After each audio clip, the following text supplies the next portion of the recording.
Ocean gate की Titan submarine ने अपना सफर कनाडा के सेंट जॉन पोर्ट से शुरू किया।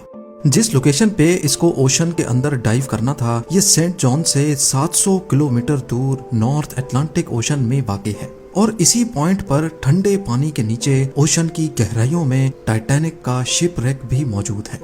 सैटरडे 17 जून 2023 को ये सफर शुरू किया गया और प्लान के मुताबिक अगले दिन संडे को सुबह 8 बजे टाइटन को पानी में उतारा जाना था।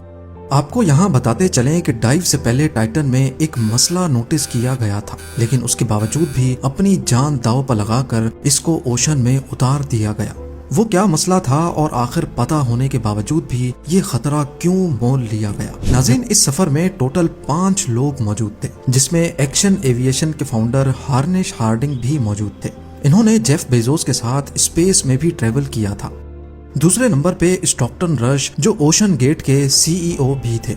ये अमेरिकन कंपनी ओशन टूरिज्म के लिए सबमर्सिबल्स फराहम करती है। तीसरे नंबर पे 77 साला पॉल हेनरी थे, जिन्होंने पहले भी टाइटैनिक को विजिट किया था। ये शिप रेक के एक्सपर्ट थे और इनको टाइटैनिक के बिखरे हुए पार्ट्स की काफी जानकारी थी। और आखिर में पाकिस्तानी बिजनेस टाइकून शहजादा दाऊद अपने बेटे सुलेमान के साथ इसी सबमरीन का हिस्सा थे। 17 जून को डाइव करने से पहले हार्निश हार्डिंग ने इंटरनेट पे अपना आखिरी पोस्ट किया था। उनका कहना था कि शदीद सर्द मौसम की वजह से उनकी डाइव डिले हो गई है। कल सुबह को जब थोड़े वक्त के लिए मौसम बेहतर होगा तो हम डाइव कर जाएंगे। ये 5 लोग अपना शौक पूरा करने के लिए मशहूर जमाना टाइटैनिक का मलबा देखने जा रहे थे। 1912 में डूबने के बाद अगले कई सालों तक इसको तलाश करने की कोशिशें जारी रहीं, लेकिन अटलांटिक ओशन की हार्श कंडीशन के बायस ये काम इतना आसान नहीं था। फिर 1985 में जाकर आखिरकार ओशन फ्लोर पे आरएमएस टाइटैनिक का मलबा मिल ही गया। टाइटैनिक अपने पीछे इतने सवालात छोड़कर गई थी कि अब इनके जवाब तलाश करने का वक्त आ चुका था। दर्जनों एक्सपीडिशंस अरेंज किए गए, जिसमें अलग अलग कंट्रीज के एक्सपर्ट्स और रिसर्चर्स ने टाइटैनिक शिप रेक का रुख किया। Canadian film maker James Cameron ने 1995 में टाइटैनिक के मलबे के दर्जनों दौरे किए और फिर 1997 में टाइटैनिक मूवी रिलीज की गई। रही सही कसर टाइटैनिक मूवी की कामयाबी ने पूरी कर दी। इसने इतनी धूम मचाई कि अब टाइटैनिक के मलबे को खुद जाकर देखना करोड़ों लोगों का ख्वाब बन गया। यानी ये काम अब सिर्फ रिसर्च के मकसद तक ही महदूद नहीं, बल्कि शिप रेक साइट पर टूरिस्ट भी जाना शुरू हो गए। कहा जाता है कि ओशन की गहराई तक जाना स्पेस में जाने से भी ज्यादा मुश्किल है और इसकी सबसे बड़ी वजह है पानी का प्रेशर। टाइटैनिक शिप रेक समंदर की सतह से 4000 मीटर यानी 4 किलोमीटर नीचे है। इस गहराई को इमेजिन करना हो तो आप बुर्ज खलीफा को देखें और समझ लें कि टाइटैनिक का मलबा समंदर में करीब 5 टाइम्स बुर्ज खलीफा की हाइट जितना नीचे है। इस गहराई में पानी का प्रेशर 5800 psi होता है। ये उतना ही प्रेशर होगा कि इंसान के पूरे जिस्म पर नहीं, बल्कि सिर्फ 1 स्क्वायर इंच के हिस्से पर एक पूरा हाथी खड़ा कर दिया जाए। तो अब आप अंदाजा लगा लें कि एक सबमरीन में कितने स्क्वायर इंच होंगे और उस पर कितना ज्यादा प्रेशर पड़ता होगा।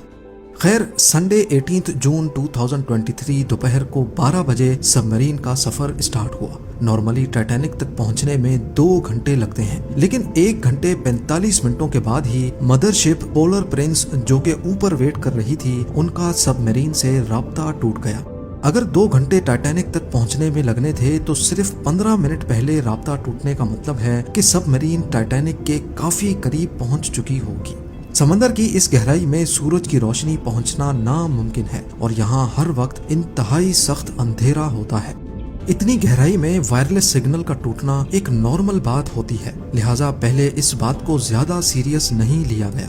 ये पूरा ट्रिप टोटल 7 घंटों का था। 12 बजे से लेकर शाम को 7 बजे इनको वापस लौटना था, लेकिन जब शाम 7 बजे तक भी टाइटन से कोई राब्ता ना हुआ और ना ही वो वापस लौटी, तो अब ऊपर खड़ी मदरशिप में मौजूद क्रू के पसीने छूटना शुरू हो गए। Canadian research vessel polar Prince ने टाइटन की तलाश शुरू कर दी। 9:40 पे उन्होंने यूएस कोस्ट गार्ड से राब्ता करके मदद तलब की।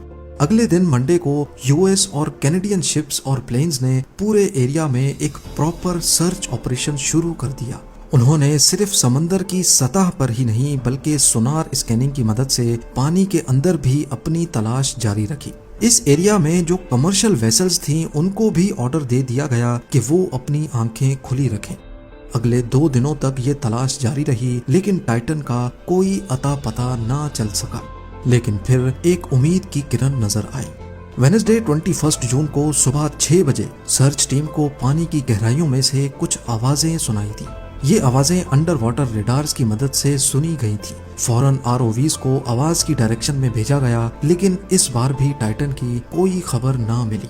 अब टाइटन को हमेशा हमेशा के लिए खो देने का डर बढ़ता जा रहा था, क्योंकि सबमरीन में जितना ऑक्सीजन था वो सिर्फ 96 घंटे या फिर 4 दिनों तक का था, और इस वक्त तक 4 में से 3 दिन गुजर चुके थे। लेकिन यूएस, कनाडा और फ्रांस की सर्च टीम्स ने हिम्मत नहीं हारी। थर्सडे 22 जून को दोपहर 12 बजे आरओवीज को टाइटैनिक के मलबे के पास भेजा गया। वहां पहुंचकर जो देखा गया वो वाकई दिल दहला देने वाला मंजर था। 3:48 PM पर आरओवी, जो कि टाइटैनिक के मलबे के पास पहुंच चुकी थी, उसने टाइटन की दुम का एक हिस्सा टाइटैनिक से सिर्फ 1600 फीट दूर पड़ा हुआ देखा। जो देखने गई थी टाइटैनिक के मलबे को, अब उसका मलबा ही पूरी दुनिया में हेडलाइंस बन गया। इसका सिर्फ एक ही मतलब है कि सबमरीन पानी का प्रेशर बर्दाश्त ना कर सकी और समंदर की गहराइयों में ही फट गई। इस खबर ने पूरी दुनिया में जैसे हलचल सी मचा दी। ओशन गेट की सेफ्टी पर कई सवाल खड़े किए जाने लगे। ओशन गेट के सीईओ स्टॉकटन रश, जो कि खुद इस वाक़े में अपनी जान गंवा बैठे हैं, उन्होंने 2021 में कहा था कि वो जानते हैं कि उन्होंने टाइटन को बनाते वक्त कुछ रूल्स तोड़े हैं, क्योंकि उन्होंने टाइटन को स्टील से नहीं बल्कि एविएशन ग्रेड कार्बन फाइबर से बनाया है। पर वो इस इंडस्ट्री में कुछ नई इनोवेशंस करना चाहते थे, तभी स्टील को रिप्लेस करके कार्बन फाइबर का इस्तेमाल किया गया था। पहली बार लॉन्च से पहले टाइटन को 5000 से 10,000 PSI के प्रेशर पे टेस्ट भी किया गया, जिसमें वो पास हो गई थी। पर एक्सपर्ट्स का मानना है कि ओशन के अंदर हजारों किस्म की ताकतें सबमरीन पर पड़ती हैं, जिसमें ना सिर्फ प्रेशर बल्कि पानी का बहाव भी होता है, जो कि लहरों की वजह से पैदा होता है। इसके अलावा अंधेरे की वजह से ये भी हो सकता है कि कोई भारी पत्थर या फिर समंदरी मखलूक सबमरीन से टकराई हो। कुछ भी हो, टाइटन की तबाही की एक वजह तो इसका कार्बन फाइबर का हल था, लेकिन दूसरी वजह इसमें पहले से मौजूद क्रैक्स भी थे। जी हाँ, टाइटन सबमरीन 2019 में कार्ल स्टैनले नामी एक बिजनेसमैन को भी लेके गई थी, और उस वक्त भी उसको ओशन गेट के सीईओ ही ऑपरेट कर रहे थे। कार्ल ने बताया कि उस सफर के दौरान जब वो नीचे जा रहे थे तो उनको टाइटन की बॉडी में से क्रैकिंग की आवाज सुनाई दी थी। One point I was actually even able to drive the submarine towards deeper water by the sound of the cracking getting louder. उस वक्त उन्होंने इस आवाज पर ज्यादा ध्यान नहीं दिया, क्योंकि उनको ओशन गेट के सीईओ, जिन्होंने खुद ये सबमरीन डिजाइन की थी, उन पर पूरा भरोसा था। लेकिन इस हादसे के बाद उन्होंने CNN को बताया कि शायद वो आवाज इस बात की वार्निंग थी कि टाइटन की बॉडी पानी का प्रेशर बर्दाश्त नहीं कर पा रही। अगर ये बात सच है तो इसमें कोई शक नहीं कि टाइटन की बॉडी में क्रैक्स पड़ना पहले से शुरू हो गए थे। 2018 में ओशन गेट के एक एग्जीक्यूटिव ने टाइटन की कार्बन फाइबर बॉडी के खिलाफ आवाज उठाई थी। उनका कहना था कि ये मसला सबमरीन के फटने से सिर्फ चंद मिली सेकेंड्स पहले पता पड़ेगा, और हकीकत में भी ऐसा ही हुआ। जिस गहराई में टाइटन फटी है, एक्सपर्ट्स का कहना है कि उसको फटने में सिर्फ 0.3 सेकंड्स लगे होंगे। उम्मीद है आप लोग भरपूर लाइक और शेयर करेंगे। आप लोगों के प्यार भरे कमेंट्स का बेहद शुक्रिया। मिलते हैं अगली शानदार वीडियो में।